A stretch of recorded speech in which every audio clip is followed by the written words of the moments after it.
Diretrizes para a reconstrução do Japão. Quero tecer considerações a respeito da política nacional que o Japão deveria adotar de hoje em diante. Antes, porém, preciso referir-me à missão do país chamado Japão. Existem inúmeros países e Deus, pela sua necessidade de governar o mundo, atribuiu uma missão a cada um. Evidentemente, o Japão não constitui exceção e ter uma missão especial é natural. Uma vez que essa missão não estava evidente até o presente momento, foram cometidos erros graves decorrentes da interpretação egoísta dos seres humanos que transformou atualmente o Japão nesta trágica nação, o que dispensa comentários. Analisando a história japonesa, torna-se evidente que têm surgido heróis e grandes homens desde a antiguidade. Todavia, a maioria deles, fazendo uso da violência chamada guerra, usurpou o poder e colocou o povo em terrível sofrimento. Podemos observar a devastação que eles provocaram no país. Em poucas palavras, a história do Japão se resume a registros de disputas de poder entre seus detentores. É fato incontestável que a última Guerra do Pacífico foi o capítulo final. Por esse motivo, após a formação do Japão como nação, os japoneses têm sido muito sacrificados devido a tais disputas. Isso é claro quando se observa que não se deu atenção à história das camadas populares do Japão. Durante esse longo período, também houve épocas intermitentes de paz. Nos períodos Asuka, 593-710, Hakuho, 645-710, Tenpyō 710-794, Heian 794-1185, Kamakura 1185-1333, Ashikaga 1336-1573, Momoyama 1575-1600, de Genroku Akihō 1688-1736, Bunkabunsei 1804-1831 e Meiji 1868-1912, apesar de suas curtas durações, desenvolveu-se uma cultura pacífica da qual algumas heranças continuam preservadas ainda hoje. Trata-se de pinturas, esculturas, belas artes, artesanatos que retrataram a época. O fato de terem sido criadas nos tão curtos períodos de paz, as maravilhosas peças artísticas que ainda hoje podemos apreciar nos fazem perceber a extraordinária capacidade que os japoneses possuem em relação ao belo.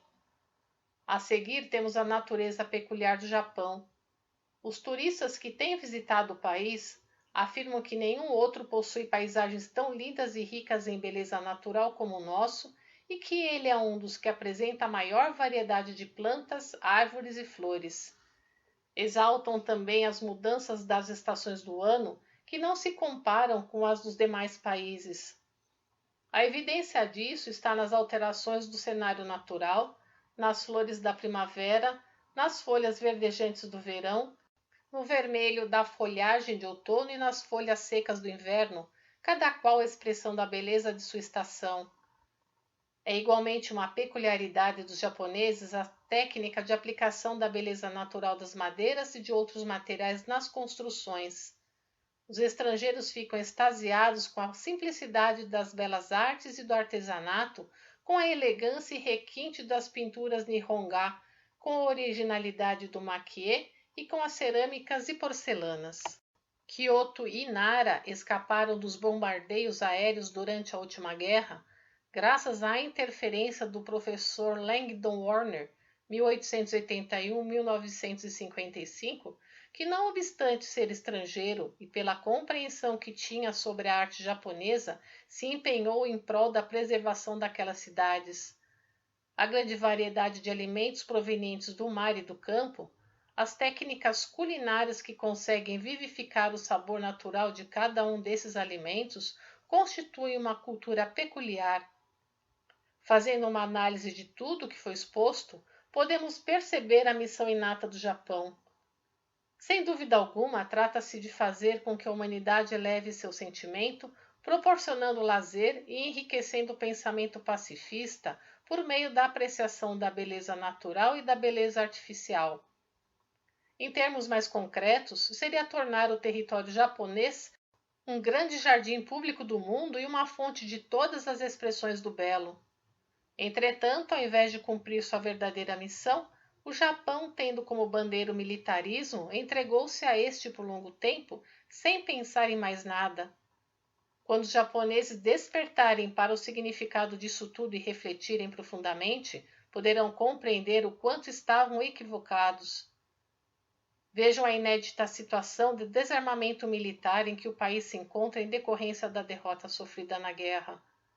Não seria este o propósito de Deus para fazer com que os japoneses percebam sua verdadeira missão? No que se refere ao desarmamento, talvez haja entre os japoneses muitas pessoas que fiquem preocupadas por verem o país completamente indefeso, mas acredito que isso seja um temor infundado. Se o Japão tornar-se o mais esplêndido e maravilhoso parque público mundial e apresentar-se como modelo de paraíso terrestre, mesmo que ocorra uma guerra, os inimigos e muito menos os aliados certamente não terão coragem de destruí-lo. Da nossa parte, seguindo esse pensamento, estamos preparando os locais e as construções nas cidades de Hakone e Atami, onde foram escolhidos locais de paisagens pitorescas. Neles futuramente serão construídos protótipos do paraíso terrestre em pequena escala, onde será expresso o que há de mais elevado na beleza das construções arquitetônicas e dos jardins. Paralelamente, será instalado o que se poderia chamar de local de apresentação de belas artes e artesanato aos demais países. Planejando a construção de um amplo jardim para o cultivo e exportação de flores, atualmente estamos explorando, com o auxílio de dedicantes, um terreno de cerca de 10 hectares nas proximidades de Atami. A propósito, gostaria de dizer que entre os inúmeros produtos exportados pelo Japão, os têxteis dificilmente aumentarão o limite das vendas. As máquinas em geral, construções navais, trens, bondes, automóveis, bicicletas, artigos diversos, serão destinados à camada popular dos países de cultura avançada. Para os países de baixo padrão de vida, serão exportados produtos que apenas satisfazem a demanda. Em termos de máquinas de alta qualidade, artigos diversos, bens culturais, acredito que ainda estamos longe de alcançar o nível de países desenvolvidos como os Estados Unidos. Por esse motivo, em termos de política nacional, não é exagero dizer que, com exceção dos empreendimentos turísticos, da exportação de flores e plantas ornamentais, objetos de arte e artesanato, o Japão quase não possui perspectivas. No entanto, há um fator que necessita de uma grande atenção. Trata-se da saúde dos japoneses.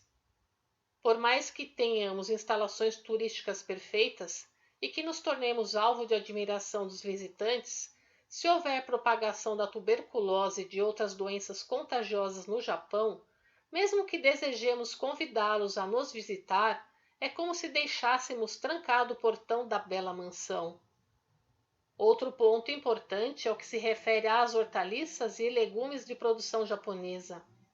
O fato de se utilizar esterco como adubo desde a antiguidade constitui por si só um grande obstáculo para atrair os estrangeiros, dando o perigo da transmissão de vermes e parasitas.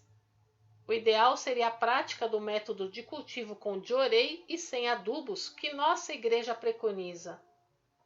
Dessa maneira, todos os obstáculos acima mencionados serão eliminados. Creio que puderam ter uma noção geral com essas explicações. Quando chegar o dia em que os projetos e instalações a que nos referimos forem concluídos no Japão a nível nacional, o paraíso terrestre preconizado por nós se tornará uma realidade. E acredito que nenhum país deixará de acolhê-lo com alegria e satisfação.